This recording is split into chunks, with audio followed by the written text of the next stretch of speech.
परमात्मा ये भी कहते हैं कि इन इच्छाओं को समझो और इन इच्छाओं को जहां इनकी सही जगह है वहां रखो। लेकिन जो भी आपसे ये कहते हैं कि डिजायरलेस लाइफ जीनी है, ये बहुत ही इलॉजिकल और लगभग इम्पॉसिबल सा सवाल है। हर हर महादेव, जय बजरंगबली। कहीं से सवाल मेरे पास आया है कि अपनी दैनिक जीवन में, रोजमर्रा की लाइफस्टाइल में या डेली लाइफस्टाइल में हम कैसे अपनी इच्छाओं को दबा सकते हैं या कैसे अपनी इच्छाओं को मतलब मार सकते हैं या फिर डिजायरलेस लाइफ कैसे जी सकते हैं, ये है सवाल।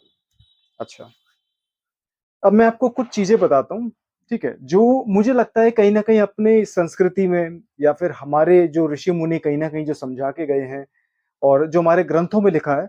मैं पूरी तरह इस चीज के खिलाफ नहीं हूं, लेकिन मुझे लगता है कि कहीं ना कहीं समय के साथ साथ इन कॉन्सेप्ट्स को भी थोड़ा सा चेंज होना चाहिए। मतलब थोड़ी सी विचारधारा के अंदर एक आधुनिकता की जरूरत है कहीं ना कहीं हमारे ग्रंथों में, जिसमें से एक पॉइंट ये भी है कि हमें अपनी इच्छाओं को मारना चाहिए भी कि नहीं मारना चाहिए। ठीक है, पहली चीज, हमें सिखाया जाता है कि मोह माया से दूर रहो। अब मैं ये सवाल पूछता हूँ कि मोह माया से क्यों दूर रहा जाए? माया दिक्कत थोड़ी देती है। प्रॉब्लम माया में नहीं है, प्रॉब्लम मोह के अंदर है। भाई ये माया तो आपसे पहले भी थी। माया मतलब क्या? ये धरती, ये पेड़ पौधे, नदियां, झरने, पहाड़, गुफाएं, ठीक है, और इन्हीं पंच तत्वों से बनी हुई गाड़ियां, घर, बंगला, दौलत, ठीक है, पैसे, ये समाज का स्ट्रक्चर, ये सारा मोह, ये सारा माया है। ठीक है, दिक्कत है मोह के अंदर। ये है माया और ये है मोह। जब मोह को कंट्रोल में नहीं करोगे तो ये माया की तरफ खींचेगा, और जब आप मोह को कंट्रोल कर लोगे तो ये माया की तरफ खींचेगा ही नहीं। तो मेरा ये मानना है कि आप मोह को समझने की कोशिश करो और माया के साथ आप थोड़ा बहुत एंजॉय करो, माया के साथ जीना सीखो। और माया को आप ऐसे समझने की कोशिश करो कि जब तक आप इस दुनिया में हैं, आप माया के साथ खूब खेल खेलो, एंजॉय करो, नैतिकता के आधार पे। मैं ये नहीं कहता कि माया को एंजॉय करने का मतलब कि आप अपनी इच्छाओं को पूरा करने के चक्कर में कोई भी सीमा लांघ जाओ, नहीं, ये नहीं। लेकिन अगर आपको परमात्मा ने इस दुनिया में भेजा है, ठीक है, परमात्मा ने अगर आपके अंदर इच्छाएं डाली हैं, डिजायर्स डाली हैं, तो परमात्मा ये भी कहते हैं कि इन इच्छाओं को समझो और इन इच्छाओं को जहां इनकी सही जगह है वहां रखो। और इच्छाओं की सही जगह तब है, आप इच्छाओं की सही जगह तब डिसाइड कर पाते हैं जब आपको ये पता होता है कि इसकी शुरुआत क्या है, इसका अंत क्या है, इसकी जरूरत कब पड़ती है इच्छा की, और इसे कब दबाया जाना चाहिए, कब इसको एंजॉय करना चाहिए। अगर आपको शुरू से ये समझा दिया जाए कि माया को एंजॉय मत करो, माया खराब होती है, मोह से बहुत सारी परेशानियां होती हैं, ठीक है, और अपनी डिजायर्स को दबा के रखो, इसको कहीं ना कहीं मतलब एकदम मतलब इसको जज्ब करके रखो, बंद करके रखो दिल में, दिमाग में, तो वो तो माया तो एक ऊर्जा है। अगर आप उस ऊर्जा को दबा के रखोगे एक दिन तो फटेगी वो।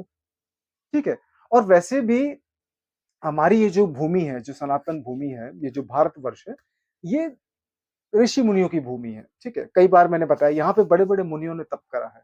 यहाँ बड़े बड़े जो दृष्टा रहे हैं, बड़े बड़े जो दूरदर्शी रहे हैं, जो दार्शनिक रहे हैं, उन लोगों का जन्म, उन लोगों का जीवन इस धरती पे बीता है।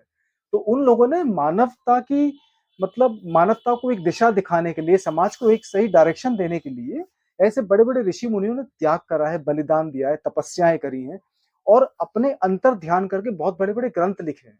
इसमें कोई शक नहीं है, और उनके बारे में, उनके लिए सदा मतलब दिल से एक प्रणाम है, उनके लिए रिस्पेक्ट है और उनके लिए आदर है, और ये बात सच भी है। लेकिन परमात्मा ने जो मोह बनाया है उसको समझने की कोशिश करो। ठीक है, मोह को समझो, माया के साथ खिलवाड़ करो, खेलो, एंजॉय करो, नैतिकता के आधार पे जितना धन आप कमा सकते हो कमाओ, कोई दिक्कत नहीं है उसके अंदर। ठीक है, गरीबों की सेवा करो, जो कला भगवान ने आपको दी है उस कला का इस्तेमाल करके धन को एंजॉय करो, एकत्रित करो, उसमें कोई दिक्कत नहीं है। लेकिन जो भी आपसे ये कहते हैं कि डिजायरलेस लाइफ जीनी है, ये बहुत ही इलॉजिकल और लगभग इम्पॉसिबल सा सवाल है। एक आम इंसान के बस की नहीं होती भैया अपनी इच्छाओं को कंट्रोल करना, मैं आपको दावे से कह सकता हूँ। एक आम इंसान को अपनी इच्छाओं पे, अपनी डिजायर्स पे कंट्रोल करना, नियंत्रण करना बहुत मुश्किल काम है। बहुत मुश्किल काम है, इम्पॉसिबल नहीं है लेकिन बहुत मुश्किल है। ठीक है, तो अगर कोई चीज अगर बिल्कुल व्यवहारिक नहीं है, प्रैक्टिकल नहीं है, तो उसके चक्कर में क्यों परेशान होना? आप इस माया को, मोह को समझो, इसके साथ जीने की आदत डालो, इसके साथ जीने की कोशिश करो और सकारात्मक जीवन जीने की कोशिश करो। अगर आप अपने डिजायर्स को मार दोगे, या उदाहरण के लिए आपके जैसी सोच अगर सबकी होगी, सारे जितने भी हिंदुस्तान में युवा पीढ़ी है, जो ग्रेजुएट है, जो पोस्ट ग्रेजुएट है, ठीक है? अगर ये सारे युवा पीढ़ी मतलब 25 से लेके 35-40 तक के उम्र के बीच के लोग सारे अपने डिज़ायर्स को मार दें, ठीक है? तो क्या होगा भैया समाज का? ना तो हमारे को डॉक्टर्स मिलेंगे, ना इंजीनियर्स मिलेंगे, ना फौजी मिलेंगे, ना हमारे को मैनेजर मिलेंगे, ना हमारे को साइंटिस्ट मिलेंगे। तो सारे के सारे अगर डिज़ायर्स को मार देंगे तो फिर देश कैसे चलेगा? समाज की रक्षा कौन करेगा? तो हमें ज्ञान की कमी कभी नहीं थी, देश आज़ाद नहीं था, उससे पहले भी ज्ञान भरपूर था। भगवत गीता, शिव पुराण, ग्रंथ, उपनिषद और इतने वेद पुराण जो हैं, ये सारे के सारे देश के आज़ाद होने से पहले भी थे। तो ज्ञान हमारे पास भरपूर मात्रा में था। लेकिन उस ज्ञान के आधार पे अपने समाज को एक शक्ति देना, एक पावर देना, इच्छाओं को उनकी जगह रखना और इच्छाओं के आधार पे समाज का उद्धार करना या समाज को तरक्की करना, ये हमारे पास पहले नहीं था। ठीक है? हमारा देश गुलाम होने का कारण एक ये भी था कि हमारे पास नॉलेज ज्ञान बहुत था, बहुत गहरा ज्ञान था। ठीक है? लेकिन पावर नहीं थी। पावर कहाँ से आएगी? जब आप कुदरत को समझोगे, अपनी इच्छाओं पे थोड़ा-सा इम्प्लीमेंट करने की कोशिश करोगे कि इच्छाएँ क्या कह रही हैं।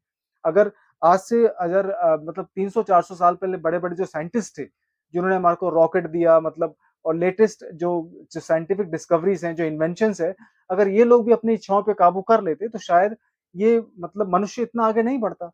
जो हमारी सिविलाइजेशन है कहीं न कहीं वो रुक जाती। तो इच्छाओं पे काबू नहीं करना है। इच्छाओं को समझो, आपका दिल करता है आप अच्छे साइंटिस्ट बन सकते हो तो उसमें अपनी लाइफ को बिल्कुल मतलब आप मतलब डेडिकेट कर दो। अगर आपको लगता है कि आप अच्छे लेखक बन सकते हो तो लेखक बनो। अगर आपको लगता है कि आप समाज सेवा कर सकते हो, फौज में अपनी सेवा दे सकते हो ईमानदारी से, तो वो करो। अगर आपको लगता है कि आप बहुत अच्छे बिज़नेसमैन बन सकते हैं, एक बहुत अच्छे आप विचारक बन सकते हैं, जो दिल करता है वो करो लेकिन नैतिकता के आधार पे। ठीक है? तो इच्छाओं को मारने वाले जो व्यक्ति होते हैं, मेरी नज़र में मूर्ख होते हैं या फिर वो व्यक्ति होते हैं, जिनके बस की नहीं होता अपनी इच्छाओं को पूरा करना। इच्छाओं को पूरा करने के लिए महादेव का आशीर्वाद चाहिए और अगर आपके पास इच्छा है कि आप कुछ कर सकते हो समाज के लिए, तो उस इच्छा को बिल्कुल मत मारो।